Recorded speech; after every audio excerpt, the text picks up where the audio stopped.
Welcome to the Legally Speaking podcast. You are now listening to season 7 of the show. I'm your host, Rob Hanna. This week, I'm delighted to be joined by Ronnie Gurion. Ronnie attended Duke University and has an MBA from the University of California, Berkeley. Ronnie is the Chief Operating Officer at Clio. Before joining Clio, Ronnie was the GM Global Head of Uber for Business and Managing Director of International BD at Airbnb. Ronnie has over 20 years of experience leading large-scale market teams specializing in sales, account management, and sales operations. Now at Clio, he oversees a team of multiple hundreds leading on commercial, GTM, and operations functions. So, a very warm welcome, Ronnie. Great to be here. Yeah, thanks for having me. Oh, it's an absolute pleasure to have you on the Legally Speaking podcast. And before we dive into all your amazing projects, experiences, we do have a customary icebreaker question here on the Legally Speaking podcast, which is, on the scale of 1 to 10, 10 being very real, what would you rate the reality of the TV hit program Suits in terms of its reality of the law on a scale of 1 to 10, 10 being very real? Well, I would say 2. I started watching it. I think I stopped watching because I found it unrealistic, but, it's a good show, entertainment-wise. Entertainment-wise, good, but 2, fair enough. With that, we'll move swiftly on to talk all about you. To begin with, would love to know a bit more about your journey and background. So tell our listeners a bit more about your journey. Yeah, sure. Let's see. I grew up in moving around a ton, and then coming out of college, I thought I was going to be a doctor. So ended up actually being in management consulting in the healthcare industry. I kind of switched out of pre-med, but was interested in the healthcare industry. Decided I wanted to make a switch into tech pretty early on. I went back to business school at Berkeley to get my MBA and get into the technology industry. I did a little bit of technology investment banking for JP and then after that, I moved into working for internet and leading technology companies, and that's kind of what I've done the last 20-odd years. I spent a lot of time in the travel industry with Expedia and Airbnb and some places like that, then moved into Uber and moved on to the B2B side of Uber, where I really ran Uber for Business globally, which was a lot of fun. And then I joined Clio 2 years ago, where I'm the COO, and we can talk more about that. So kind of a wide-ranging journey, but a lot of different technology companies, which has been a lot of fun. Yeah, I mean, I was reading through your resume and I was just like, wow. There's so much we could try and get through in such a short space of time. What I want to dive into is just a couple of the sort of key takeaways from the lessons, maybe at the likes of Uber and Airbnb, where you held such high-profile roles. What are some of the key lessons that you've learned from there that have maybe helped you in the role with Clio? Kind of thinking back about all the different stops I've had, and I've worked at a lot of big global companies, is just how important the CEO and the top leadership are in terms of setting what the direction and the culture and really the priorities are, and how impactful that can be. So you might work at 2 competitors, for instance. I've worked at HomeAway and Airbnb, number 1 and 2 in their space. I've worked at Orbitz and Expedia, also 2 of the biggest online travel agencies. And the cultures and the operating methods can be so radically different just based on kind of how the CEO or the leadership team really sets the tone. And, specifically to answer your question on Airbnb and Uber, I would say Airbnb, Brian, and the team have done such an amazing job focused on the customer experience and the brands. It's a very organic-driven growth story, which is really unique because so much of travel is more through online marketing driven. And that Uber was all about global scale, going fast, and establishing a beachhead and just obsessing over growth and kind of a land grab mentality. And that creates a whole bunch of different realities for how you operate the business. So, yeah. Just listening to a few of the words you're saying there, I can see, but I'm going to ask you the question later on. What attracted you to Clio? When you think of transformation for all, you think about growth, you think about vision. There's a lot of alignment there. But sort of you touched on it before. I want to go back because obviously legal is probably a new space for you. What inspired specifically from travel, hospitality into legal tech? What was the reason for that? Yeah, it's a good question. I was, like I said, I had left travel to work at Uber, which is not really in travel, but and that was driven by a desire to really get deeper into a deep technology space and role. That's such an amazingly complex technology challenge, a 3-sided marketplace at global scale and all of that. But then after doing that for a number of years, I was looking to find a role for a smaller company. And instead of leading a division within a very large company, I kind of wanted to be at the table, kind of one of the top 2 or 3 people to help shape an entire company's strategy and operations. And so that opportunity drove me to talk to a lot of growth stage, late private and smaller public company, SaaS companies. And I hadn't heard of Clio. I was actually debating a few other roles, and I started talking to somebody who's on our board who I knew from a previous company, and he said, hey, you should chat with Clio. That could be a good fit. And as I dug in, I got really excited about learning about vertical SaaS and a lot of other verticals where companies have built awesome businesses, and the journey that Clio is on, the leadership position that Clio holds, and what that entails in terms of our ability to kind of build upon that. And then as I met Jack and the team and our investors, it just felt right, and he quickly emerged as the one that was kind of top of my list, so we were able to kind of mutually work things out. And I think the role itself, in terms of the challenges that Clio was facing at that point, it's my 2-year anniversary tomorrow, actually, and the company had done such great things, but there was still so much more to do in terms of our aspirations and some of our strategies, which we can talk about. So I felt like even though it was in a clear leadership position, it was still so early, and there was so many interesting strategic challenges ahead of us that would be fun to kind of come be part of and trying to help drive. Yeah, and I mean, you've made a huge impact right from the start. And, we're filming this, we should point out, at ClioCon, and we've just had the announcements of the product. And I said to you, this was crazy. And he was like, we're still just getting started. So I just love the ambition and mission of what you're doing under your stewardship. So I'm going to dive a question, because in your interview, I believe, with PR Newswire, you stated, every interaction I've had with this team has been nothing but positive and inspiring. So what do you most enjoy about being part of Clio? I mean, it's such a great culture, and that extends to how we think about our current customers, our prospects, and our employees, and the industry as a whole. I think Jack has done an amazing job of really establishing Clio as not just a great company, but really a visionary and a driver of an overall industry advancement. And there's such a positivity to how people operate at Clio. There's almost no internal fighting. We disagree in a healthy way, but there's no self-optimization. Where almost every interaction is about what's best for the company, what's best for our customers, and it should be very common, but it actually is hard to find in companies, I find.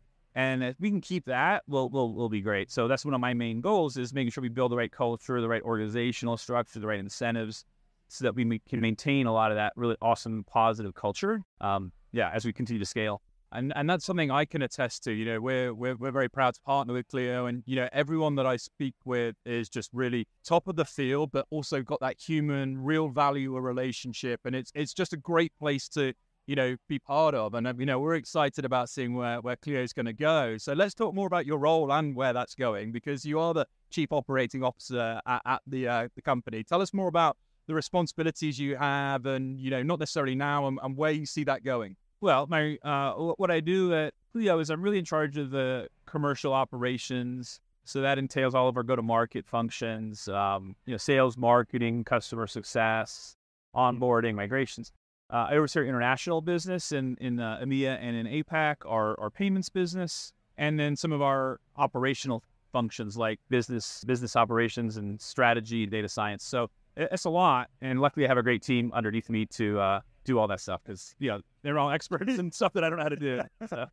It's true, but I mean, there isn't many COOs of a centaur that are legal tech unicorns. So talk us through. Obviously, it's a unique one today. We're at ClioCon, but a typical day in the world of Ronnie. Talk us through it, because there isn't many people like you doing what you're. I mean, it's really not a typical day. I would say there's over a week, maybe it'd be a little bit easier. Like the things I tend to spend my time on are I have a lot of one-on-one. I value those, and I really prioritize those, both with my directs as well as with a lot of cross-functional peers, to make sure we're staying aligned as possible, and I can support my team.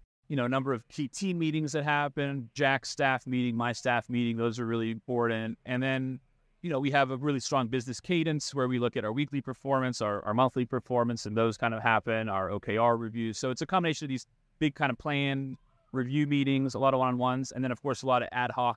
What are the issues of the day? How do I get the right group of people together to really hone in on and make decisions on key issues to unblock things as much as possible? I want to be, very diligent and very fact-based, but very efficient. That's kind of the culture that we try to propagate. So that's kind of what a typical week will look like. And then I like to spend time as much as possible with customers and prospects as well, just to make sure we're making decisions based on as feedback from the frontline users.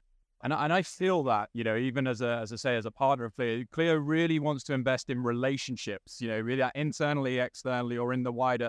And I think that's what's unique about, because companies can grow at such a big scale and lose that culture. And you've talked very directly to the fact that is what drew you here and what wants to keep you here and keep others here is that culture. So I love that you talk about that. We are at ClioCon, as I mentioned, the theme this year is amplify your impact. So since you've joined, can you highlight some of the key initiatives that you, along with the team, have sort of bought to Clio and what they've impacted the company's growth? I mean, it's been a lot in 2 years, but luckily I was able to join a company that was already very healthy and was operating in an extremely high level of efficiency and all that. But there's always room for improvement, and that's kind of what my job was to do. So, it all starts with talent. First of all, do you have the right roles? Do you have the right leaders? And luckily, in many cases we did, but there were some other cases where we felt we had to bring in some additional talent, and we were able to recruit some really world-class leaders to the team who up-level their roles massively and their functions. So that was priority number one. I would say we looked at our overall go-to-market strategy, and as we thought about the next phase of growth, we needed to revamp that, and we did a very major transformation about a year ago that has had really positive results. So that was another area of focus. I think the third area was, what's our business cadence? How do we run the business week to week, month to month, quarter to quarter? How do we set goals? And how do we get 1,000 odd people to do that as efficiently as possible across a bunch of different leaders and different functions? And that is where I spent also a lot of my time. And to do that well and thoughtfully we've taken that in sequential order of thinking about different aspects of that. And that's a never-ending mission. You never really feel good about all of that. You're always criticizing, okay, that could be better, that review meeting or that goal-setting process could be better. So we've made a lot of progress there and up-level things, and that'll continue to be a focus as we get more products, more regions, more staff. We're going to continually reevaluate what's working well and how to improve that. So those are some of the areas that I focused on. Yeah, and I think it's a massive role. I always like to ask people, very authentically and openly, with that comes a lot of challenges, right? And you've talked about how you debate things internally and you chat. But what have been some of your personal challenges throughout your career that, you're in such a amazing position with an amazing organization? It's an inspiration for a lot of people who might be sort of lower down trying to go through their career. How have you got through certain challenges in your career? What wisdom would you pass on? Well, I think especially as you move up, you have to know what you're doing functionally and have the skill set, and that becomes almost table stakes. And then what differentiates, I think, whether you're successful in a role or a company or in your career is the ability to have great cross-functional relationships. And, sometimes you might like people more than other people. And I think the best leaders are able to form those really solid relationships, not just with the people that you like working and that you kind of see eye to eye with or it's natural, but how do you put yourself out of your comfort zone and really figure out how to form those close relationships, those strong working relationships with people who you might not be as closely connected with. And, frankly, in some roles, I wasn't as good at that earlier in my career. And I realized that is necessary. As a senior executive, you've got to be able to work across the entire suite of people and figure out how to be productive, or else you're going to not succeed. And so that's a learning thing I've kind of gone through over, multiple roles. And just out of interest, have you ever had mentors throughout your career? Or are there people that have sort of guided you during those periods? I wouldn't say I have like a formal mentor, but I was fortunate enough to have a number of really exceptional bosses, leaders who I've worked for, a couple CEOs I've worked for that I think are incredibly capable and gave very strong feedback. And that's helped me a lot. I was fortunate to have some of that early on in my career. Yeah. Okay, fantastic. Now, I want to talk a little bit, pick up on Jack's keynote, because correct me if I'm wrong, but he talked a lot about the legal latent market in terms of, there's a lot of opportunity there. That's a $3 trillion, I believe, opportunity. So I want to see, what do you see as some of the most biggest challenges, opportunities in the legal tech industry in the coming years, and how is Clio positioning itself to address that, particularly under your leadership as COO? Yeah, it's a big challenge. If you've ever hired a lawyer on your own, it's very difficult, right? You don't know how to assess who to go with, how to assess quality.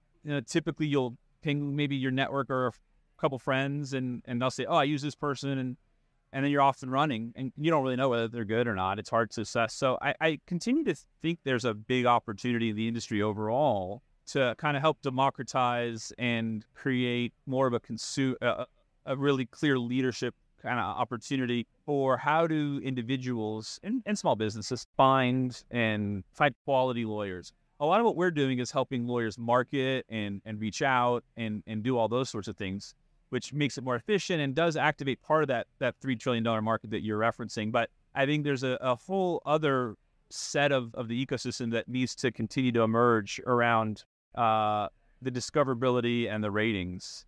And, ratings is like a loaded word because lawyers don't like ratings, but just how do you find out the right lawyer for your specific need and quickly engage? I think that is an important aspect. And then the more we can help lawyers be efficient, the more throughput we can have, and that'll help also address things like Clio Duo that we announced, if that's going to make lawyers more efficient. A lot of the automation that we continue to build out and expand into our products, and just the ease of use, mobile accessibility, all those things are about giving more time and more time and availability for lawyers to spend on either sourcing clients or seeing more clients, doing a better job. So we're doing our part, but I think the industry overall has a tremendous amount of headroom to continue on to truly get at that. And it's going to be a many year long mission with a lot of new entrants and a lot of expansion opportunities for folks like us. I just think it's a hugely interesting and fascinating time for legal tech. Time for a short break from the show. Calling all lawyers who want to work smarter, not harder. Are you tired of following old processes just because? Or do you feel like your current setup is letting you down? Then I recommend you try Clio, the legal software that streamlines your workflow and keeps your entire firm organized. With Clio's cloud-based legal software, you can quickly and easily manage your cases, billing, documents, and calendar, all from one place. They've even got an easy-to-use mobile app, so you can stay on top of your cases wherever you go. Join the tens of thousands of legal professionals worldwide who trust Clio for all of their legal needs. It's the legal software that works for the modern law firm. Dive in, start using it right away with their 7-day free trial. Sign up now at clio.com/legally speaking. That's CLIO.com/legally speaking. Now back to the show.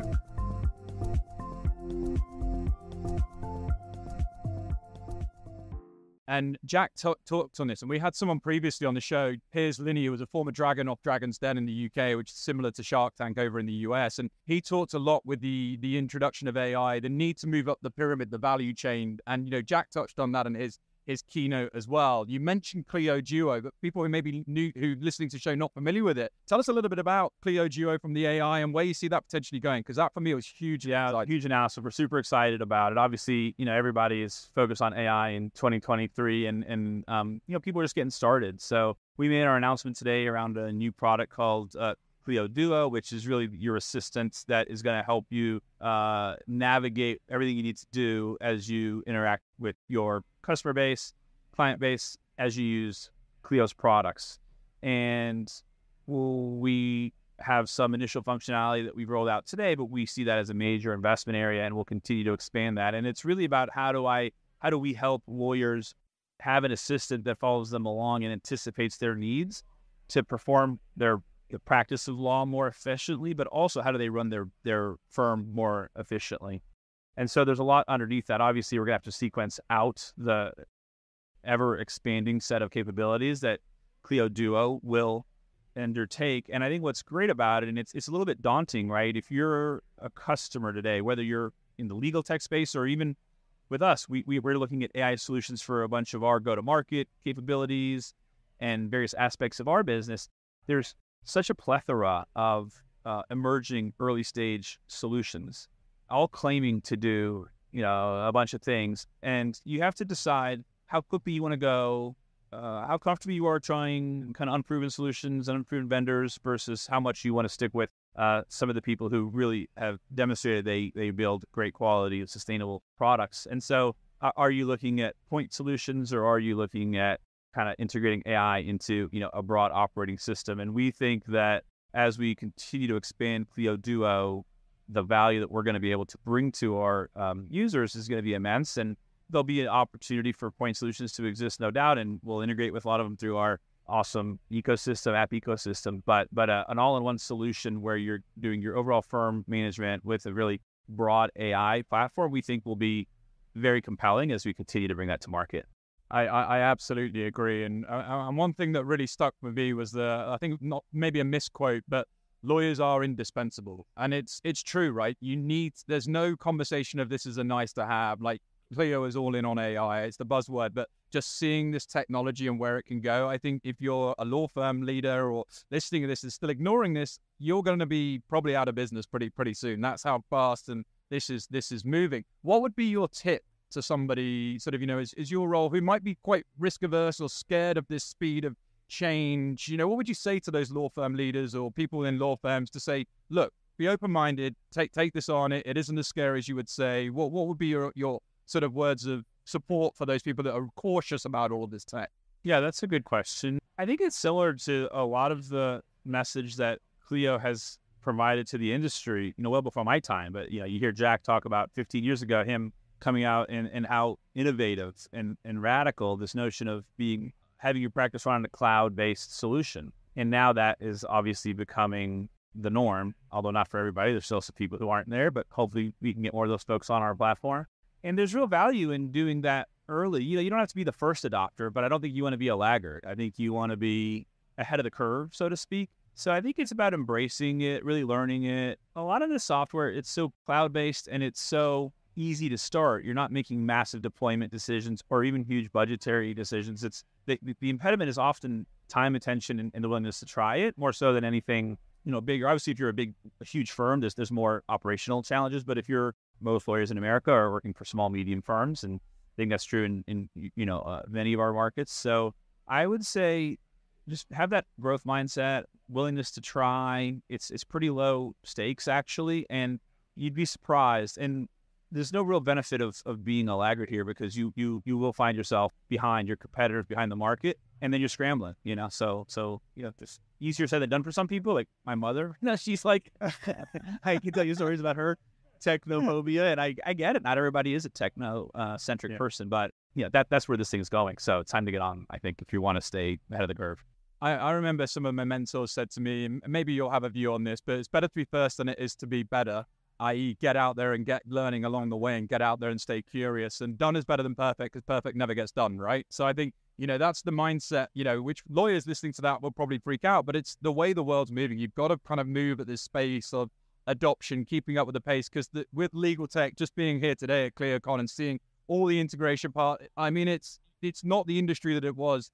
My grandfather was a lawyer 50, 60 years ago, and, he would just be freaking out, of all of this. So, well, it does. I mean, it's going. Jack gave a good set of kind of stories, I think, around the accounting industry. How in his keynote, where when certain tools came out, like spreadsheets and things like that, there was a lot of concern that accountants would be put out of business or not needed, and the industry would shrink. And the exact opposite has happened, and it's up-leveled their ability. They're now able to add even more value, be more of a true consultant and advisor as opposed to doing some of the blocking and tackling of things that spreadsheets can do. And I think that's where AI is going to impact the legal industry. It allows folks to have more time to do higher caliber, higher quality work or serve more customers more efficiently. And that's the way lawyers should, view this, as opposed to some of the media who likes to write, oh, this industry is going away, this industry is going away. That's been said for hundreds and hundreds of years across all sorts of different industries. And,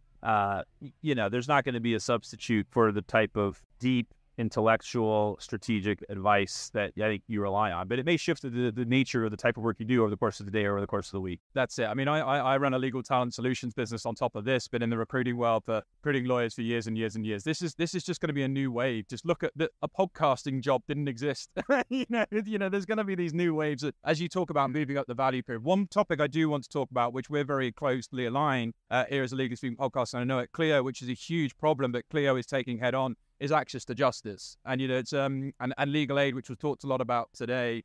Just tell our listeners a bit about what Clio is trying to do to really service this key challenge that I definitely can believe can be solved, but at the moment it's still quite critical. Yeah, there's I don't know the numbers offhand, but there's a very large amount of government budget that goes to fund legal aid in the U.S. And there are strict requirements around how firms that work on cases against that budget need to track and report on all of the spend. And we have a lot of legal aid firms using Clio Manage historically, but we haven't had that bespoke functionality and as well built out until what we announced today, which is really a legal aid full module that addresses a lot of those needs that you've been hearing about.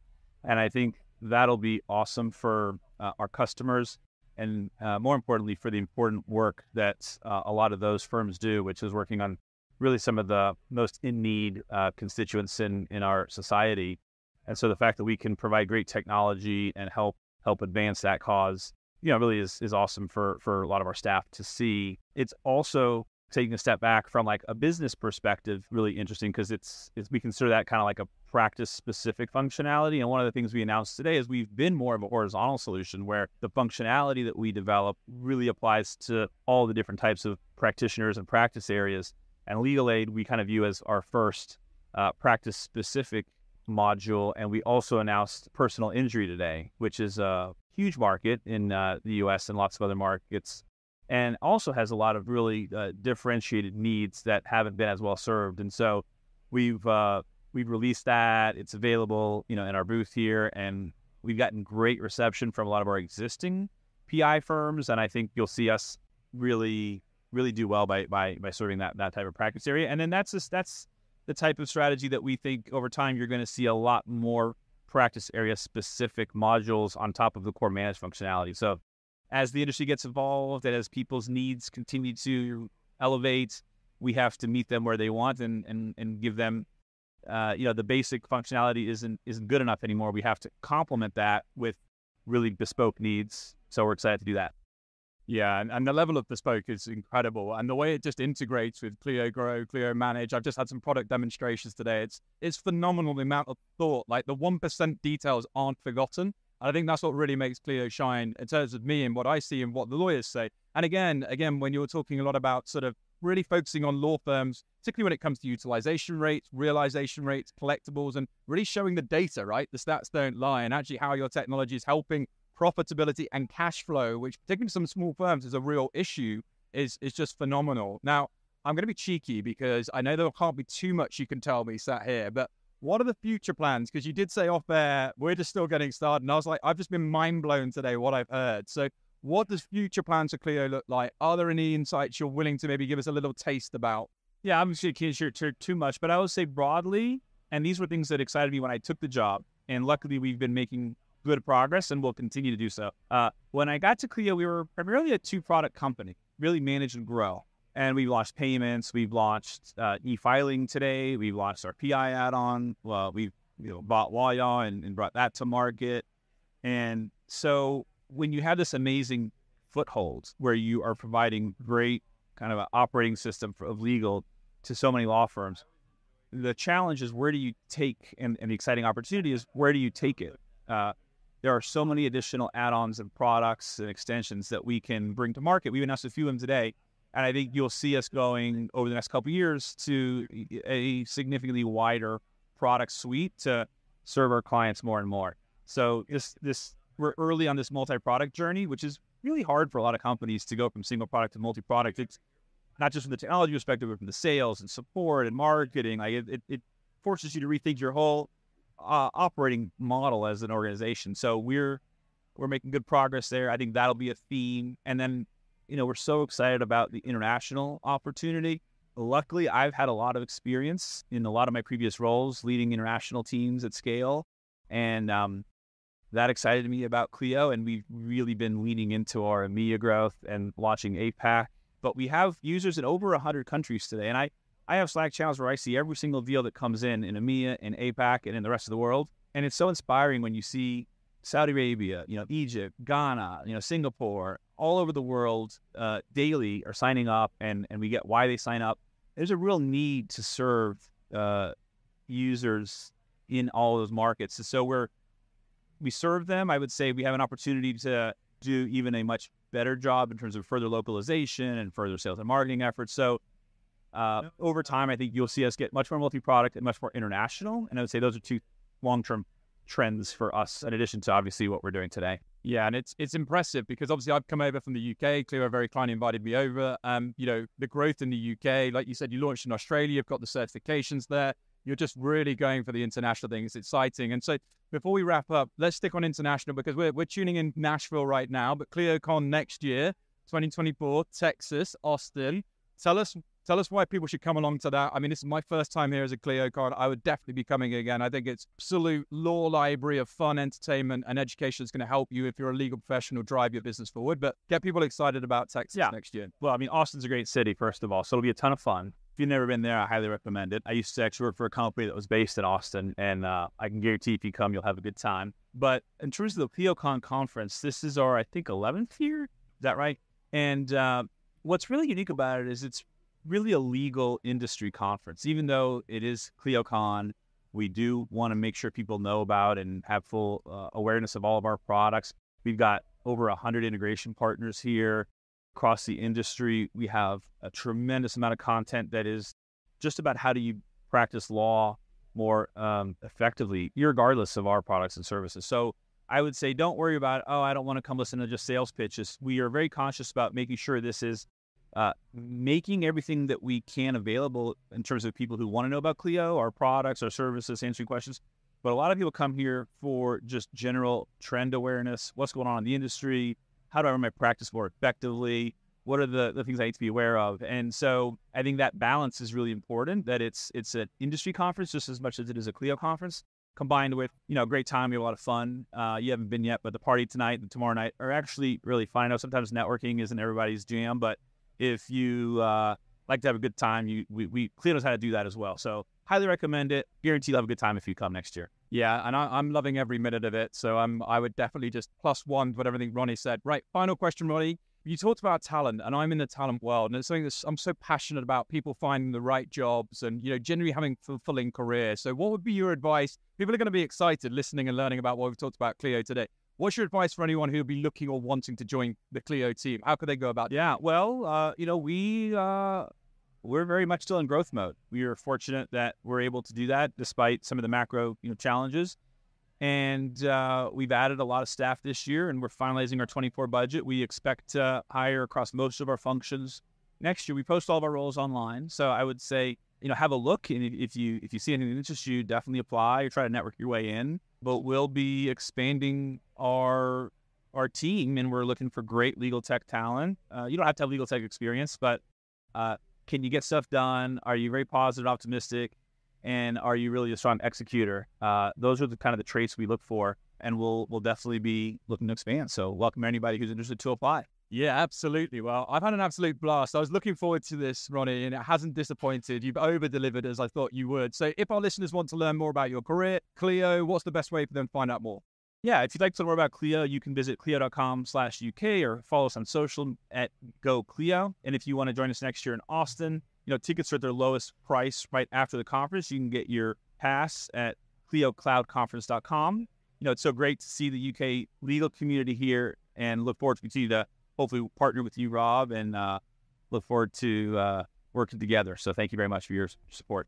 No, it's an absolute pleasure, and I hold Clio in very high regard, and it's been an absolute pleasure doing this recording, and I'm going to wish you and all of the Clions lots of continued success for the future and beyond. But for now, from all of us, over and out. Thank you for listening to this week's episode. If you like the content here, why not check out our world-leading content and collaboration hub, the Legally Speaking Club, over on Discord. Go to our website, www.legallyspeakingpodcast.com, for the link to join our community there. Over and out.